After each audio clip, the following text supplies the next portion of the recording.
Christos aneste, aletos aneste. Amados hermanos, amigos, personas de buena voluntad que nos siguen y que se han interesado por todos estos temas. Les sigo deseando felices Pascuas, porque a lo mejor tal vez ya sentimos que han pasado semanas, que han pasado días de la Pascua, y a veces en la experiencia humana lo que va sucediendo se queda en el pasado. Pero la cincuentena pascual no es así, es activa, diaria, para ser vivida 50 días. Por eso lo sigo saludando con este término que se utiliza en el Oriente: Cristo ha resucitado, verdaderamente ha resucitado. Quiere decir esta frase. Y por eso lo saludo en este tiempo pascual, para que sigamos haciendo las meditaciones propias de esta cincuentena pascual, con todas las implicaciones, con todo lo que esto quiere decir. Siempre ubicando el significado profundo de la cincuentena pascual o tiempo pascual, como se encuentran en algunos libros, o como lo dice a veces también en los mismos misalitos, en la liturgia de las horas, en los documentos oficiales de la Iglesia. Partimos de un concepto que hemos venido profundizando todos estos domingos. La cincuentena pascual es un tiempo sagrado. El ser humano hoy por hoy está muy lejos de su experiencia de lo sagrado. Parece que la cultura actual es exactamente una cultura diversa, una cultura de la secularidad, una cultura que no valora lo sagrado, porque no entiende esas claves, porque no descubre cómo la vivencia sagrada, la experiencia sagrada, que se encarrila en estas dos dimensiones en las que el ser humano realiza su existencia, en el tiempo y el espacio, deben de ser una vivencia que marca al ser humano, su experiencia, su ser. En este caso también al cristiano especialmente, por supuesto. Por eso, tiempo sagrado tiene una perspectiva muy especial. No con la forma como lo veían las culturas primitivas, por ejemplo, la cultura griega, que tenía estos dos tiempos, el tiempo ordinario de trabajo, de labores, y el tiempo de fiesta, de celebración, que pasa también a la cultura romana. De ahí se universaliza un poco con toda la conquista que Roma fue haciendo paulatinamente del mundo conocido. No es en esa clave. Para nosotros, tiempo sagrado implica otra situación, una vivencia, una experiencia del transcurrir de los días, pero bajo la visión de Cristo, porque solamente es el que le puede dar sentido sagrado a la realidad en la que estamos inmersos. Y no porque nos pasemos todo el día haciendo ejercicios piadosos, ejercicios litúrgicos, etc. Eso no quiere decir. Quiere decir, por el contrario, que estando en la vida cotidiana, tiene un contenido esos días. Y la base importante es esto, el contenido. Por eso a veces ante esta cultura tan superficial, tan circunstancial que vivimos, sin contenidos o simple y llanamente vivencias del momento, como la vivencia que puede crear un partido de fútbol, pues sí puede haber mucha emoción en el estadio, en el momento, saliendo de él, pero llega la circunstancia en que se deja, o la vivencia de todo lo que es el culto patrio o el culto nacional, etc. Entonces, tenemos que ser como dijéramos, como muy atentos a lo que significa la vivencia del tiempo para que realmente tenga un significado importante en nuestra vida, en nuestro ser, en nuestro actuar. Entonces, cuando hablamos de el sagrado tiempo, hablamos de una situación especial que tiene todos estos valores que hemos ido planteando en las meditaciones a lo largo de la cincuentena pascual. Pero está marcado por esta perspectiva, por lo sagrado. ¿Qué más sagrado que el misterio pascual de Cristo? Su muerte, su sepultura y su resurrección. Viernes Santo de la muerte del Señor, Sábado Santo de la sepultura del Señor, Domingo de Pascua de la resurrección del Señor. Esto se nos tiene que estar grabando constantemente. Son frases concretas, específicas, pero que detrás de ellas tienen un gran contenido, una carga tan profunda que necesitamos mucho tiempo ordinariamente para ser captada con toda su dimensión, en todas sus perspectivas. Por eso este sentido es una riqueza para nosotros. Todos los hechos pascuales son para nosotros, para la comunidad cristiana. Es la iglesia misma la que ha reflexionado y ha guardado este bagaje en torno a la Pascua de Cristo y quiere irla viviendo, comunicando con todo su sentido. Por eso estamos en la etapa de ser como neófitos.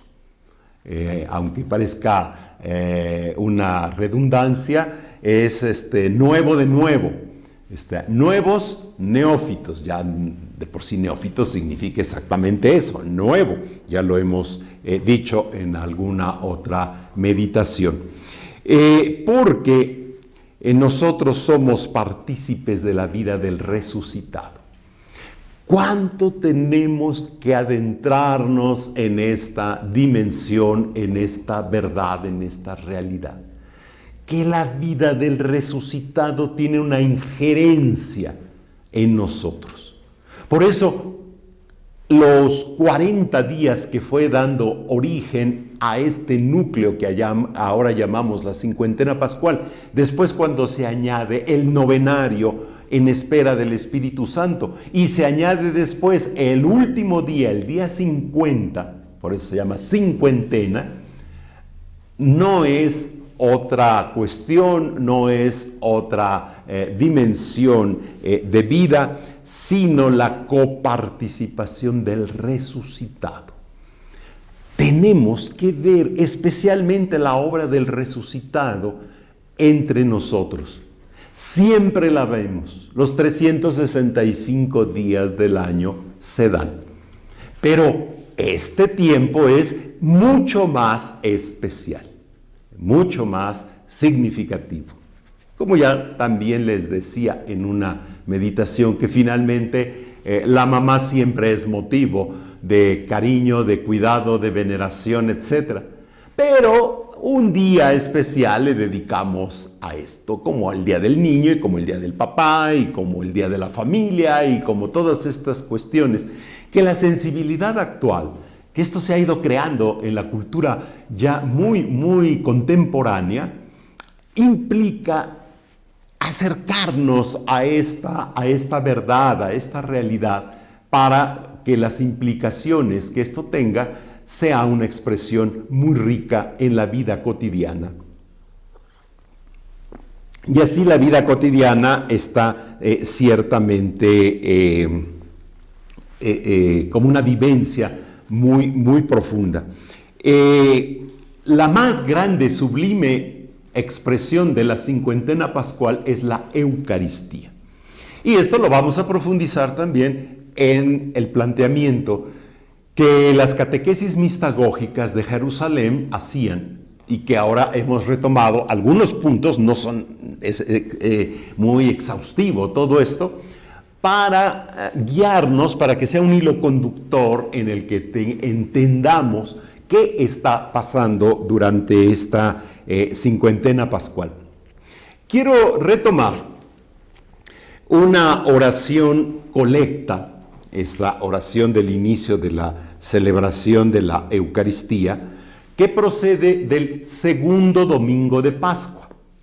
Y aunque ya le dimos su día, su reflexión, una sola vez no basta para profundizar todo esto. Alguna ocasión iba yo en un bus en Roma, a mi universidad, y oía yo a dos señores que iban platicando, por cierto no en italiano, sino en romanesco, la lengua propia de la provincia de Roma, que uno le decía al otro: Roma no se conoce en una vida. Y es cierto, hay tanto que ver, tanta historia. Es una ciudad de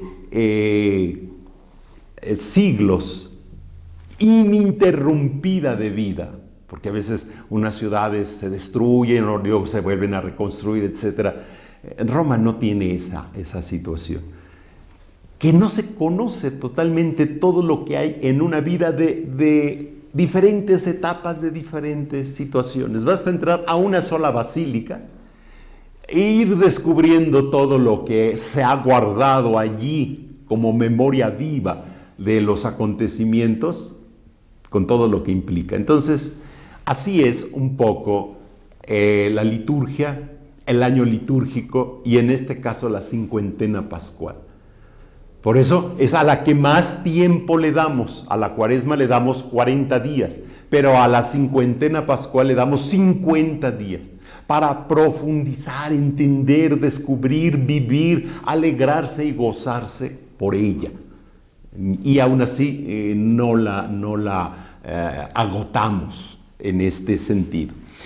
Tomando entonces esta oración colecta, nos vuelve a ubicar qué es también los aspectos fundamentales sobre los cuales está construido el cimiento de la cincuentena pascual. Le decimos a Dios que es rico en misericordia, que es eterna su misericordia, que reavivas la fe de tu pueblo. Para eso es la cincuentena pascual, para reavivar la fe. Por eso somos neófitos durante todo este periodo, con la celebración anual de las fiestas pascuales. Esto, la forma de traducir es muy del castellano, muy nuestro, que usamos mucho el plural para hablar de los elementos y de los aspectos importantes. En España, aquí no tanto, pero en España, por ejemplo, se usa mucho hablar de las navidades. Allá se dicen las navidades. Aquí no, aquí hemos perdido un poco ese sentido. Pero, ¿por qué? Porque todos los días forman un concepto. Aquí creemos que se acaba el día 25 de Navidad y se acabó la Navidad. No es cierto, apenas está comenzando y va a continuar también durante un periodo. Entonces, las celebraciones anuales de las fiestas pascuales aumenta en nosotros tu gracia, aumenta en nosotros esa relación, esa vitalidad, esa experiencia de vida que tú tienes y que nos has comunicado para que tenga un nuevo sentido en nosotros. Y aquí está lo que le pedimos a Dios. Para que comprendamos a fondo, por eso en 50 días profundizamos algo muy importante, la inestimable riqueza. ¿Qué palabra tan hermosa utiliza? Inestimable. Lo más adecuado, lo más profundo, lo que más se valora. Inestimable riqueza. Y va a mencionar 3 aspectos. Del bautismo que nos ha purificado. Por eso renovamos nuestro bautismo la noche de la Pascua y ese bautismo tiene un gran sentido para nosotros. Y si diario tenemos que recordar que somos bautizados los 365 días del año, también especialmente lo tenemos que hacer durante la cincuentena pascual. Al inicio de la Cuaresma, ya también lo decía en otra meditación, colocamos en la cabeza ceniza. Terminados ese tiempo de penitencia, de purificación, ponemos ahora en la cabeza, en la noche de Pascua, agua bautismal, agua bendita, agua lustral. La palabra lustral en liturgia quiere decir el agua del gozo, de la alegría, de la felicidad, de la bendición, de la bienaventuranza. Es muy bello este concepto. Casi no se usa porque a veces las palabras un poquito de contenidos muy profundos no se usan en el lenguaje porque no se alcanza popularmente a descubrir toda esta realidad. Segundo, el Espíritu que nos ha dado una vida nueva. Está refiriéndose al Espíritu Santo y se está refiriendo al sacramento de la confirmación. Además, vean el orden en lo que dice la oración. Hay un principio en la liturgia que la lex orandi es la lex credendi, que quiere decir que la ley del orar, lo que oramos, es la ley del creer, lo que creemos. Y también se puede decir al revés, lo que creemos, porque es un gran contenido de fe, es lo que oramos, lo convertimos en oración. Y tercer aspecto, y de la sangre que nos ha redimido. Cuando habla de la sangre que nos ha redimido, es sangre de la alianza nueva y eterna que será derramada por ustedes y por muchos para el perdón de los pecados. ¿Qué es esto? La Eucaristía.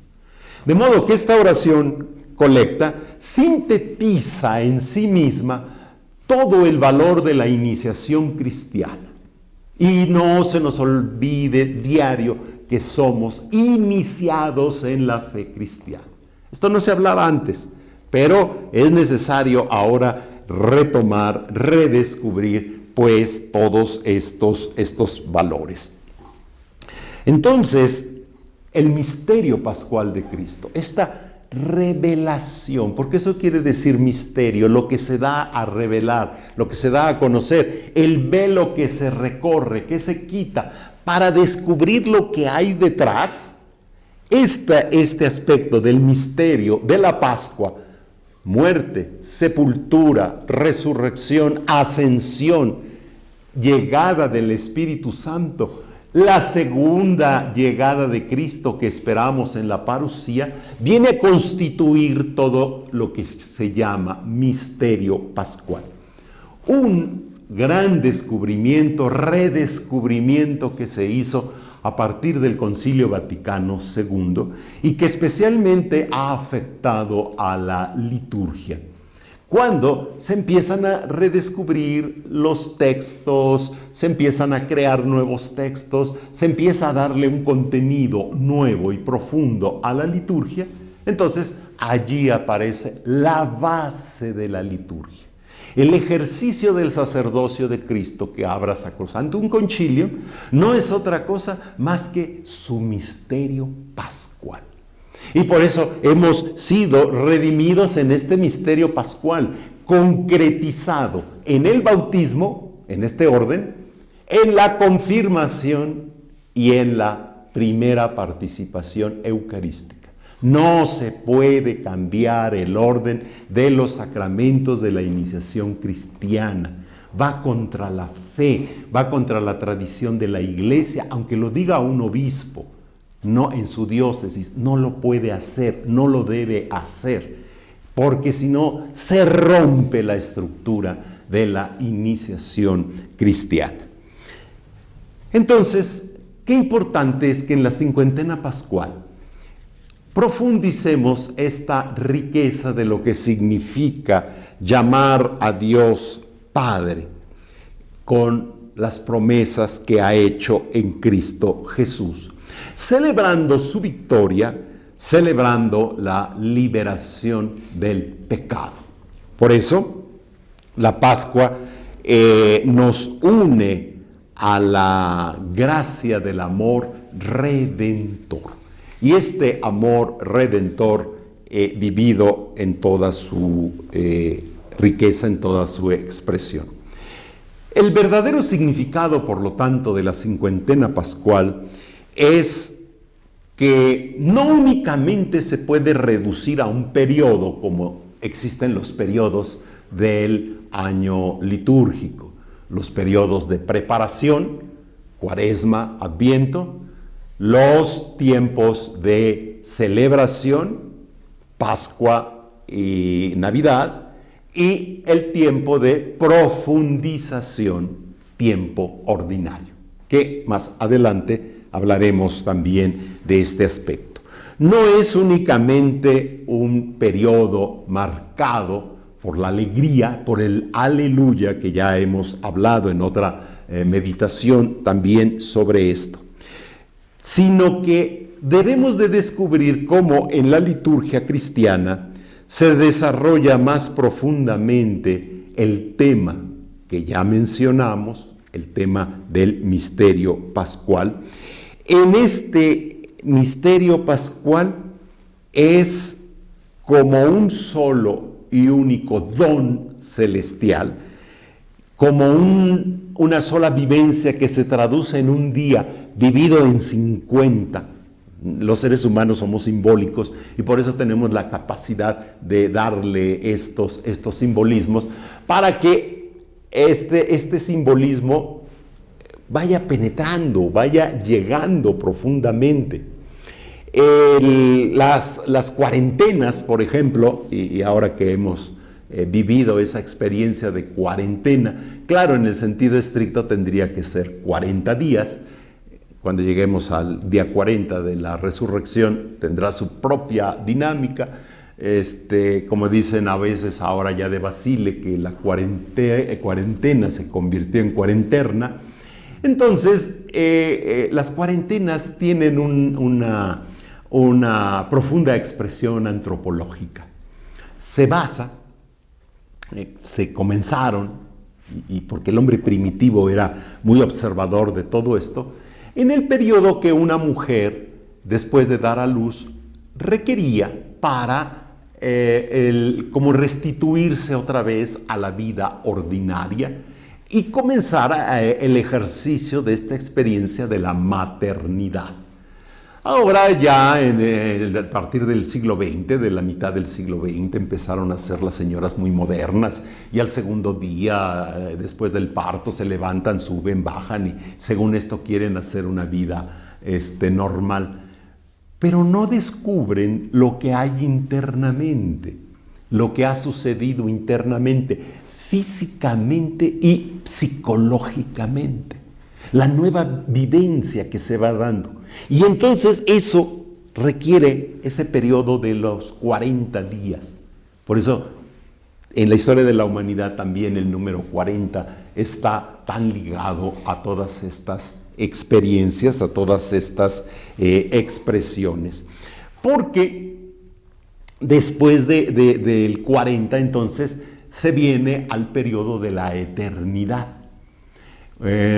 Un recién nacido, en la antigüedad se pensaba que una vez superados los 40 días, con el primer alimento materno que recibía, ya estaba capacitado para la vida.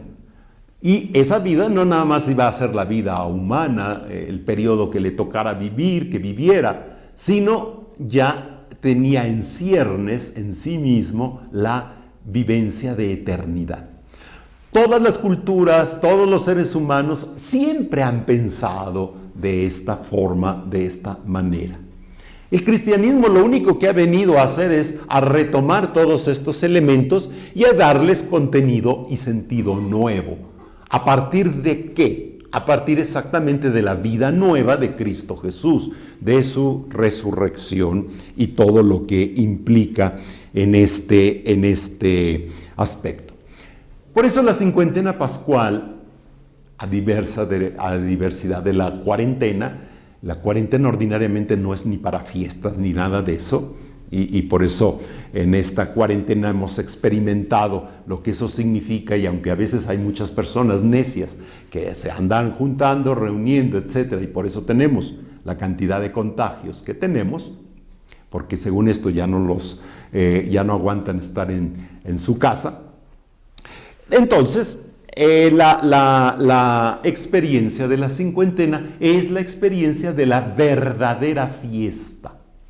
La fiesta que no tiene fin, la fiesta que no tiene final, la fiesta que no tiene ocaso. Como Cristo resucitado no tiene ocaso.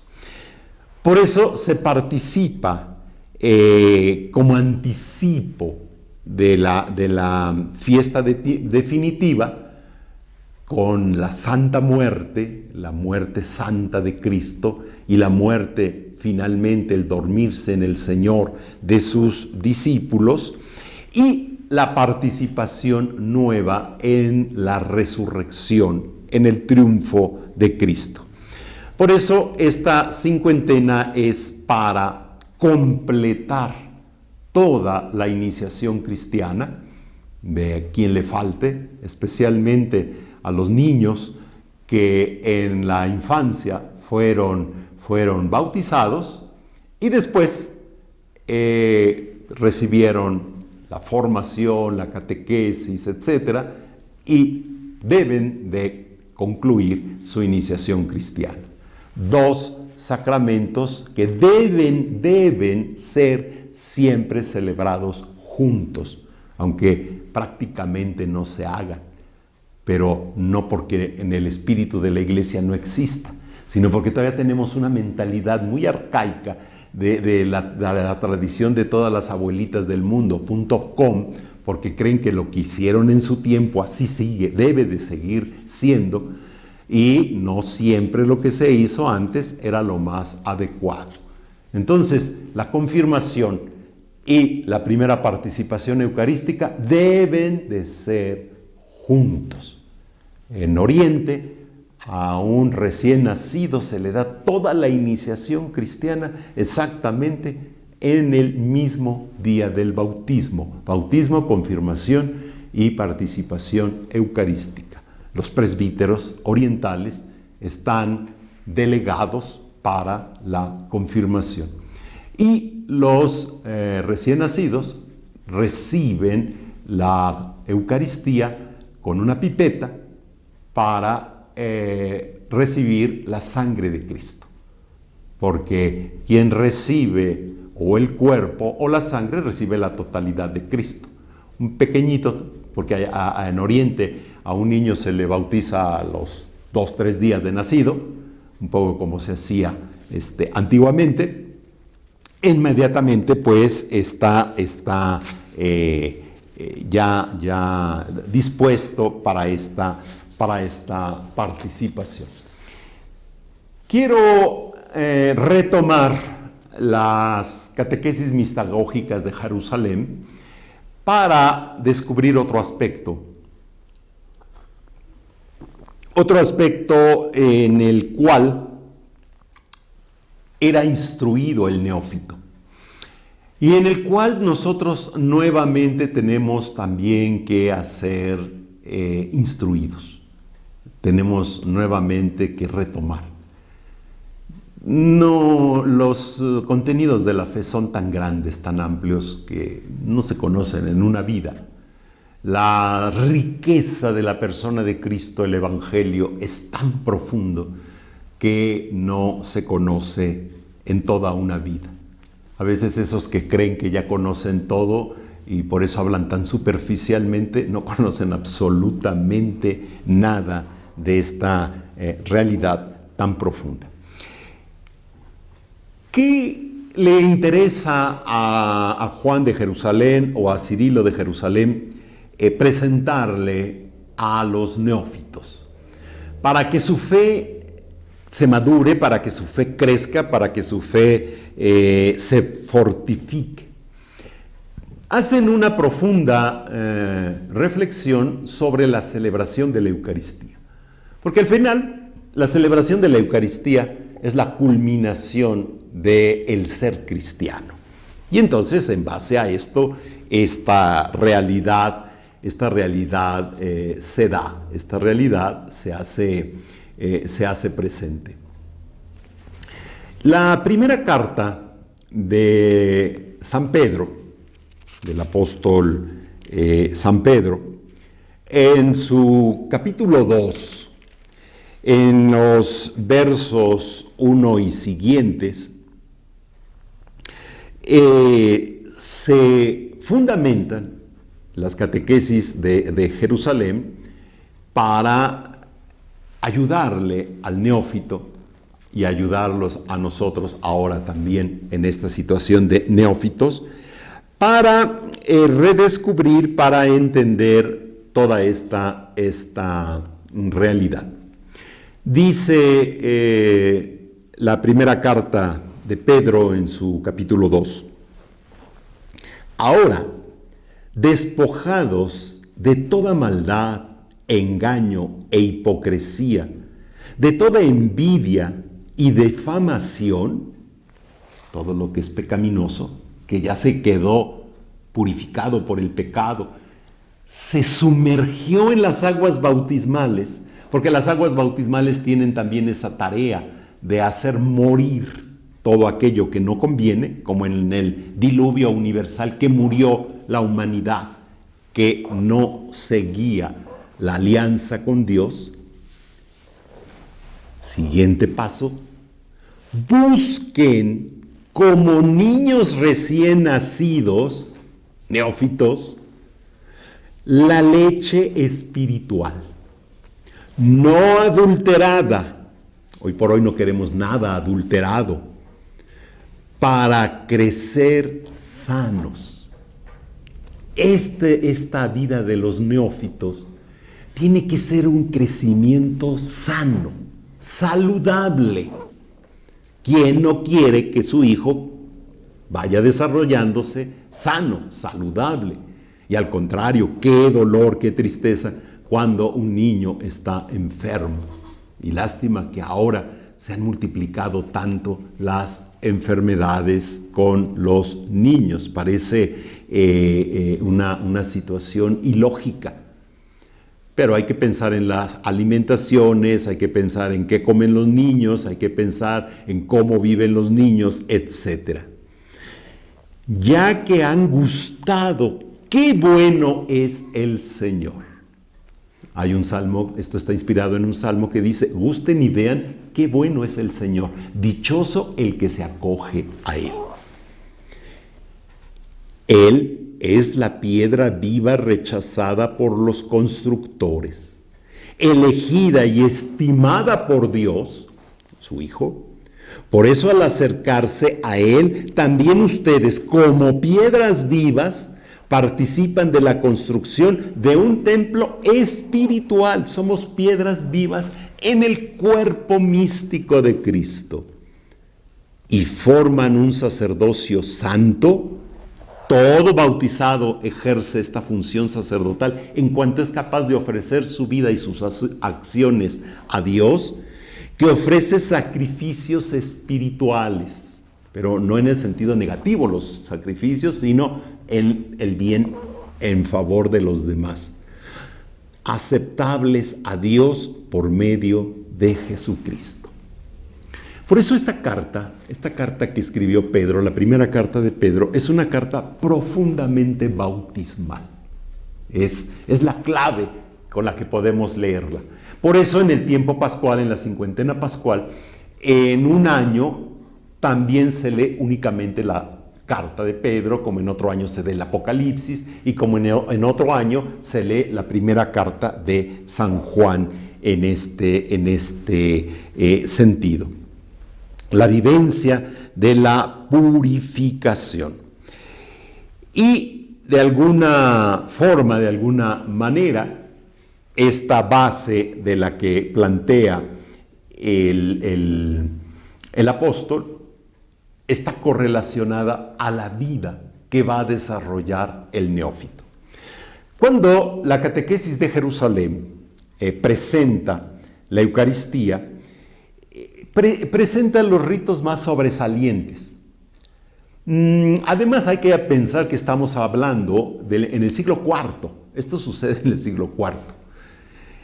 Y era muy propio de una iglesia local, pues como es la Iglesia Madre de Jerusalén. Siempre eso hay que decir, que la Iglesia de Jerusalén es la Iglesia Madre, queramos o no. Para nosotros en Occidente, después la Iglesia Madre será Roma, porque finalmente allí San Pedro va a dar el testimonio. Y Pedro y Pablo allí van a morir, y hasta el día de hoy allí están sus tumbas. No hay de ningún modo de decir que eso no es una realidad. El sarcófago de Pablo, en 21 siglos que llevamos de cristianismo, nunca se ha abierto ese sarcófago, nunca. Pero no podemos dudar que allí están los restos de Pablo. Cuando el Papa Benedicto XVI convocó a la Iglesia a celebrar el año de San Pablo, le hicieron el planteamiento, pues que sería la oportunidad para abrir este sarcófago. Y el Papa dijo, no es conveniente que veamos, sabemos que ahí están, etc. Y entonces le hicieron otra proposición. Bien, con la tecnología actual se puede hacer algo muy interesante. Un poco lo que hacen con esta cuestión en nuestros cuerpos, cuando nos hacen una endoscopía, cuando nos hacen un cateterismo, los que hemos experimentado este tipo de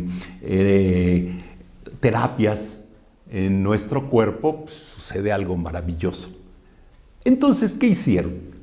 Un agujeritito allí en el sarcófago, metieron, por supuesto, como es ahora, un robocito de este tamaño, chiquito, y estuvo ahí iluminando, viendo, en fin. Y por eso, ahí están unos restos, ahí están unos huesos de Pablo, que no se puede negar que esto sea ciertamente una verdad, una realidad. Es increíble. En Teotihuacán, en la pirámide de la Luna, algo similar hicieron.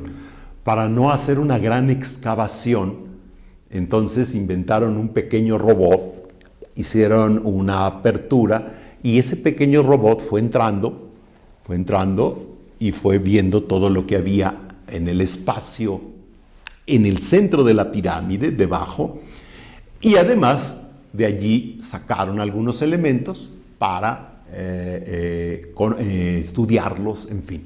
Es increíble lo que hoy se hace. En Marte ya se está haciendo algo semejante.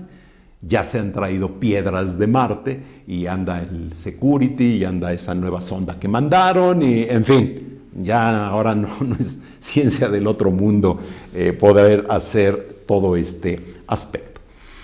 ¿Cómo comienza la celebración de la Eucaristía? Dice, entonces, nos purificamos de todo pecado. Por eso el diácono vierte el agua y con el agua se lava quien está presidiendo. Ordinariamente en Jerusalén presidía el obispo de Jerusalén. Hay una tradición muy grande que, por lo menos hasta el siglo IV, el obispo de Jerusalén siempre perteneció a la familia de Santiago el Menor. Y Santiago el Menor era un pariente del Señor. Y por lo tanto, alguien de la familia del Señor Jesús.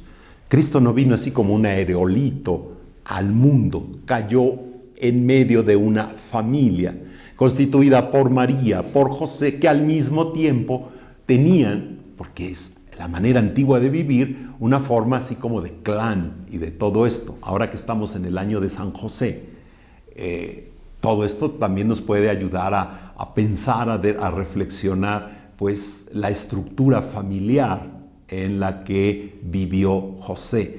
Entonces, no era un desconocido. Entonces, tanto del parte del padre legal, que va a ser José, de parte de la madre María, pues va a haber toda esta conexión. Por eso María va con su parienta Isabel, porque el ángel le había dicho que va en el 6º mes de aquella que llamaban estéril. Y ella lo único que hace es ir al servicio de, y por eso estuvo como testigo en el momento del nacimiento del Bautista. Y luego se regresa a Nazaret otra vez por la Vía Maris, muy interesante en la Tierra Santa estos lugares, allí está, y vuelve a Judea para el censo, y finalmente Jesús pueda nacer en Belén de Judá y se puedan cumplir las Escrituras. Entonces, porque David, el rey David, el de las mañanitas, hay un chiste que salió hace poco que decía alguien, ya leí toda la Biblia y no dice aquí donde que el rey David cantara las mañanitas. Pues no, es un invento mexicano. Entonces, el rey David, su ciudad, y Jesús, al ser descendiente de la casa de David, tenía que nacer en Belén de Judá. Y cumplimiento de todas las Escrituras. Es tan rico, tan hermoso ir descubriendo todas estas perspectivas que se da. Por eso entonces se comienza lavándose las manos y la cara. Yo recuerdo hace muchos años, yo aún ni siquiera era seminarista, cuando iba a participar en la celebración eucarística dominical de don Sergio Méndez Arceo en la Catedral de Cuernavaca, en su catedral. Él, claro, un poco también por el clima, cuando le ofrecían el lavabo antes de la liturgia eucarística, se lavaba las manos, se lavaba un poco así y todo, pero también se lavaba el rostro. Y con una toalla enjugaban el rostro del obispo. Tiene todas estas tradiciones antiquísimas. Por eso la Didaché, un documento del siglo I, tanto así que muchos pensaron que era un texto de inspiración divina, formó parte del canon del Nuevo Testamento. Después se perdió y después se volvió a encontrar hasta el siglo XIX, y es un texto muy interesante que hay que reconocerlo. Dice: cuando nos reunimos no podemos comenzar la celebración si antes no nos purificamos, que no es otra cosa más que nuestro rito penitencial actual en la celebración de la Eucaristía, que tenemos 3 formularios para hacerla, ni siquiera uno solo, que a veces hay padrecitos que se casan con uno, con el yo confieso, pero eso no quiere decir que sea el único. Hay otra fórmula, que es una fórmula muy bella, que proviene de la tradición oriental, y hay otra que es a través de las letanías del Kyrie eleison, que en Cuaresma, por ejemplo, se usan muchísimo el Kyrie eleison. Y entonces empieza la comunidad a vivir esta experiencia realmente significativa. El segundo aspecto es también el saludo recíproco, el beso especial, el beso santo que se dan entre los cristianos, para que al iniciar la celebración y también al acercarse a la participación eucarística, comer y beber el cuerpo y la sangre del Señor resucitado, se aleje todo rencor. Esto es lo que San Pablo habla como una especie de, para los cristianos, como una especie de identidad. ¿Cómo hacían los cristianos, entre ellos, los primeros cristianos, para distinguirse, para decir somos del mismo grupo? Ojo, porque estamos en una etapa de persecución. Y en el capítulo 16 de la carta a los Romanos, en el verso 16, también dice San Pablo algo muy curioso y en una sola frase lo dice todo. Salúdense con el beso santo. Eso es. La tradición del beso entre la comunidad cristiana, este es un aporte propio de la Iglesia. No se hacía antes. Después se ha universalizado, especialmente en Europa y en Oriente. Pero la característica del beso santo, o sea, te reconozco como hermano y puesto que la Iglesia es una santa, formada de santos, la comunión de los santos, creo en la comunión de los santos, realiza este aspecto, el sentido del saludo profundo. Esto es nuestro intercambio de gesto de paz actualmente en la Eucaristía. Lástima que está tan lejana de la realidad que es el rito. A veces es mejor suprimirlo, como dice el ordinario de la misa, a realizar un rito que es tan superficial y que no tiene ninguna injerencia y que la gente lo hace por darse la mano y esto y ya, y creen que es un saludo civil, por así decirlo, humano, ordinario. Y no es así. Claro, ahora menos en tiempo de pandemia puede realizarse el saludo. Pero a veces los que mandan y instruyen como que ni siquiera leen bien el misal que dice, porque el misal lo dice bien claro.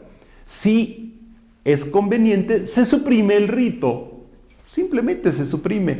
Nada de que andarse haciendo inclinaciones y que andarse diciendo adiós. Eso es una tontería dentro de la liturgia, porque no es realmente la expresión de lo que debe de significar este gesto de comunión fraterna, que se puede hacer desde el beso santo hasta el saludo conforme a la cultura. Levantar el corazón. El momento trascendental viene. Sum sum corda se dice en latín en nuestro texto. Levantar el corazón. Alejarse de las preocupaciones de la vida para elevar el espíritu a Dios. Eso quiere decir esa frase tan hermosa. Y es de las frases más antiquísimas que existen en la liturgia. Ha habido frases que se han guardado en toda la liturgia del orbe, porque no nomás existe el rito romano. Nosotros en Occidente solamente conocemos el rito romano. Después del concilio se restituyeron algunos otros ritos que existían en regiones, por ejemplo el rito ambrosiano en el norte de Italia, el rito galicano que existía en Francia, el rito que además es muy importante para nosotros, el rito hispánico, o también llamado el rito mozárabico, que sucede sobre todo, está en Toledo. Y en la evangelización fundante de México, por ejemplo, muchos de esos ritos nos llegaron a México. Tenemos todavía reminiscencias de esos ritos de la liturgia antigua, hispánica, o de la liturgia que se llamó mozárabica. Porque Toledo fue la ciudad de la tolerancia. Hoy por hoy, ¿cuánto tendríamos que rescatar y restituir qué fue esa interesantísima ciudad de Toledo? La primada de España, en cuanto la iglesia, pero el lugar de convivencia entre judíos, musulmanes y cristianos. Claro, en tiempos de los reyes católicos fueron expulsados. En 1492 los de España fueron expulsados los judíos. La sinagoga quedó ahí, ahora es un lugar simplemente de turismo. Y también los moros, como se dice allá en España, que también a nosotros nos llegó esa forma de hablar, esa tradición. Por eso hablamos de la danza de moros y cristianos. Yo no sé qué tiene que ver con nosotros, pero pues ahí existen en los pueblos y en muchos lugares. Y frijoles negros con arroz blanco se llama también moros y cristianos. Entonces las abuelitas del mundo decidieron que así iba a llamarse esa combinación. Y hasta el día de hoy, en muchos lugares, uno pide moros y cristianos y le sirven a uno su plato de arroz con frijoles negros y con epazote, si no, no sabe sabroso. Entonces, esta experiencia de levantar el corazón, de estar unidos, de estar vinculados, todo es importante, que no haya distracciones en la mente, que la única atención sea el misterio al que entramos, al que nos vamos penetrando, a través de la gran plegaria eucarística, a través de la experiencia de la consagración y a través de las diversas oraciones hasta concluir pues en la comunión. Justo y necesario es realizar esta acción.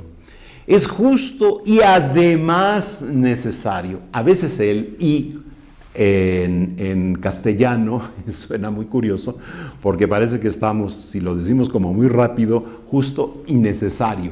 O sea, innecesario, o sea, que no tiene necesidad, y es al contrario, sí, que tiene gran necesidad, que es justo y que es además necesario. Cuando se dice necesario, quiere decir fuente de salud.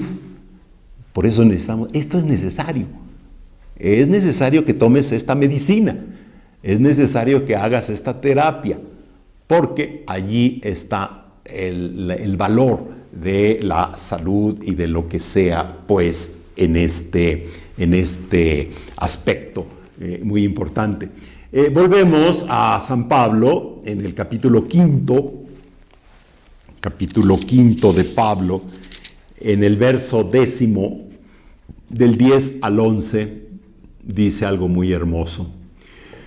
Porque si siendo enemigos, cuando estábamos en pecado, fuimos reconciliados con Dios por la muerte de su Hijo, con mayor razón, ahora que ya estamos reconciliados por el bautismo, la confirmación y la participación eucarística, seremos salvados por su vida, por la vida de Cristo. Y esto no es todo. Por medio de Jesucristo, que nos ha traído la reconciliación, ponemos nuestro orgullo en Dios.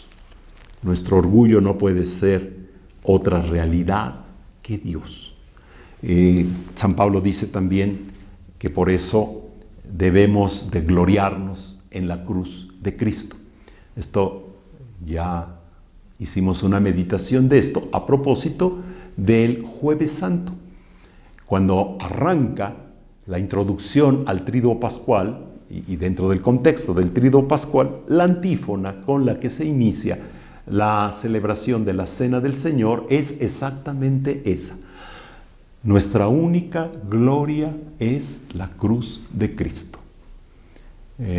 Pobre de mí, dice San Pablo, aumentando el texto, eso ya no aparece en el texto litúrgico, pobre de mí si me glorío en algo que no sea la cruz de nuestro Señor Jesucristo, porque ella es nuestra redención. Ahí está la redención.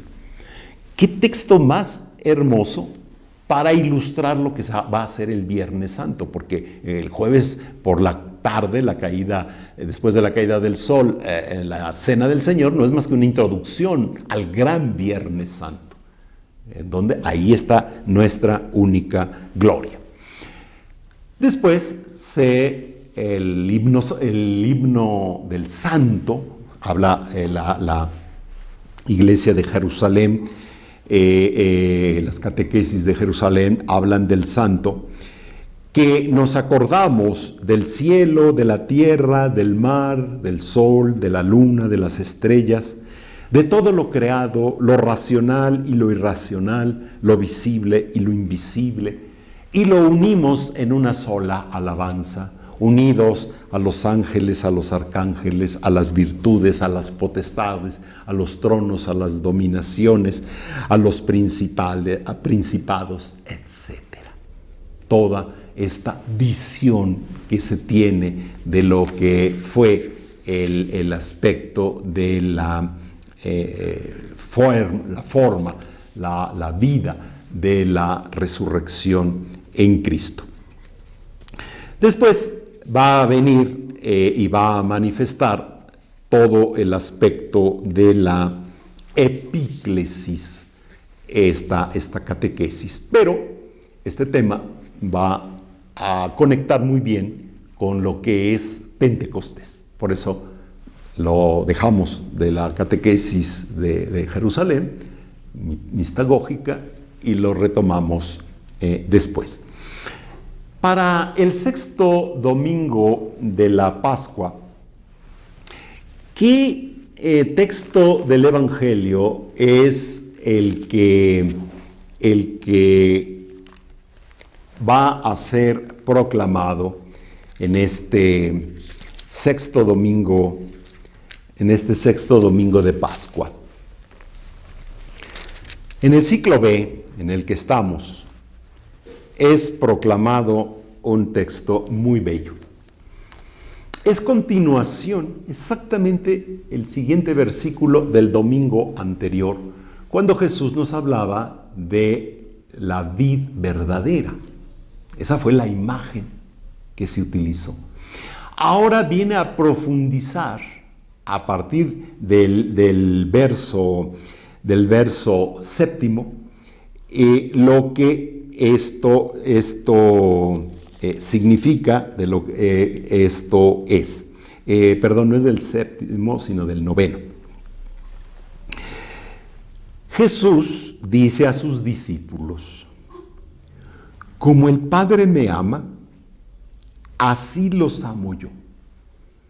Permanezcan en mi amor. Si cumplen mis mandamientos, permanecen en mi amor.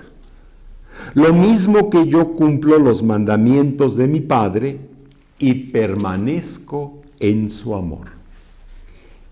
Les he dicho esto para que mi alegría esté en ustedes y su alegría sea plena. Este es mi mandamiento: que se amen los unos a los otros como yo los he amado. Nadie tiene amor más grande a sus amigos que el que da la vida por ellos. Qué planteamiento tan característico ciertamente del Señor Jesús.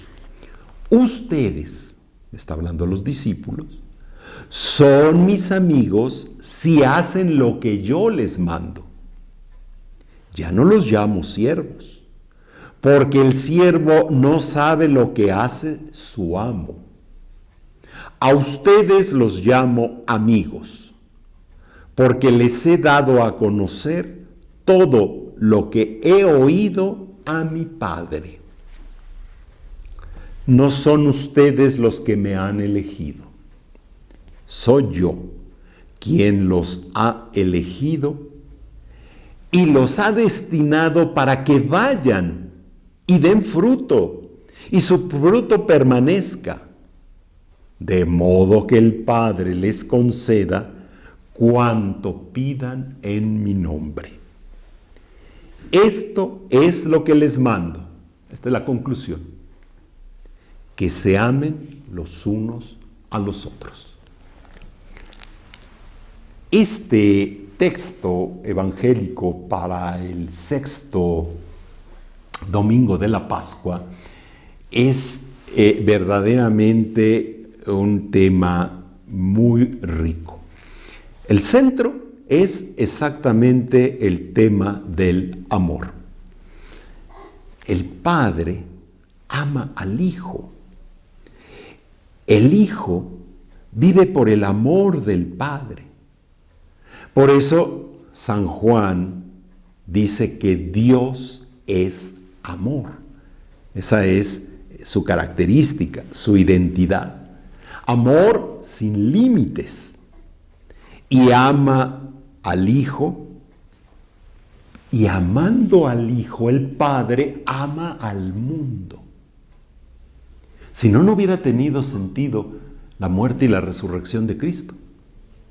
Es la expresión de esa verdad, la expresión de esa realidad. Por eso,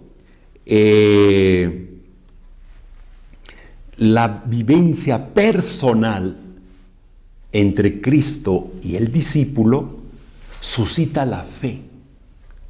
Por eso, la vivencia del cristianismo es una vivencia de fe, es una experiencia de fe. Jesús no es fundador de una religión, el cristianismo no es una religión, no cumple con las normas que debe de ser una religión. Hay miles de religiones en el mundo, el cristianismo no es así. Tiene otra característica totalmente diversa. ¿Cuál es la personalidad del Hijo según este texto? Es el que ama. Por eso en el libro de los Hechos de los Apóstoles, cuando Pedro tiene que definir a Jesús, lo define con esta expresión: pasó haciendo el bien. Pasó entre nosotros haciendo el bien. Esa es la tarea de Jesús. Eso es lo que ha venido a realizar. Eso es lo que ha venido a hacer. Esa ha sido su misión. Pero hacer el bien significa, ciertamente, cumplir el mandato que el Padre le ha encomendado. Trae al ser humano al seno de nuestra vida. Que participe el ser humano en el seno de nuestra vida. Y por eso, Él ha elegido. Les está hablando a los 12, ciertamente, en este momento, en los discursos de despedida de la Cena Pascual. Pero está hablando a todos los discípulos que a lo largo de la historia hemos creído en Jesús. Allí debemos sentirnos adentro todos. Ahí estamos todos. Por eso es capaz de dar la vida. A mí nadie me quita la vida, yo la doy. Yo la doy por excelencia. Él es amigo de los hombres. En la carta a los Filipenses hay un texto hermosísimo en el capítulo 2, que además es el cántico evangélico que cantamos en la celebración de vísperas, cuando en las primeras vísperas del domingo, de todos los domingos del año, nos introducimos al día del Señor, al día de la resurrección. El cántico no lo dice así como lo celebramos en la liturgia de las horas, pero en Filipenses 2, a partir del 5, San Pablo dice algo importante. Tengan los mismos sentimientos de Cristo Jesús. Ser cristiano es tener los mismos sentimientos de Cristo Jesús. Por eso no se puede ser cristiano si no hay una identificación total con Cristo. Cristo no anduvo haciendo nada absolutamente que no fueran sentimientos sublimes y que expresaran el amor del Padre, quien a pesar de su condición divina no hizo alarde de ser igual a Dios, porque el Hijo es igual al Padre, sino que se vació de sí y tomó la condición de esclavo, haciéndose semejantes a los hombres. Y mostrándose en figura humana, se humilló y se hizo obediente hasta la muerte, y una muerte de cruz. Cristo es el que acepta la muerte de cruz. Por eso Dios lo exaltó. Aquí está la glorificación de Cristo.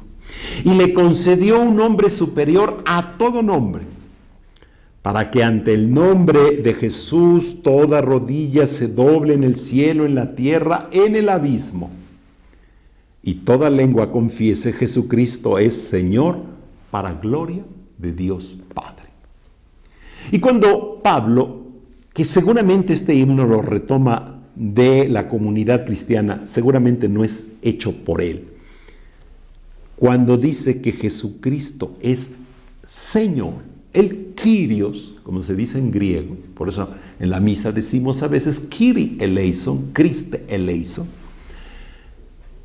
Jesucristo es Señor, el Señor. ¿Qué quiere decir?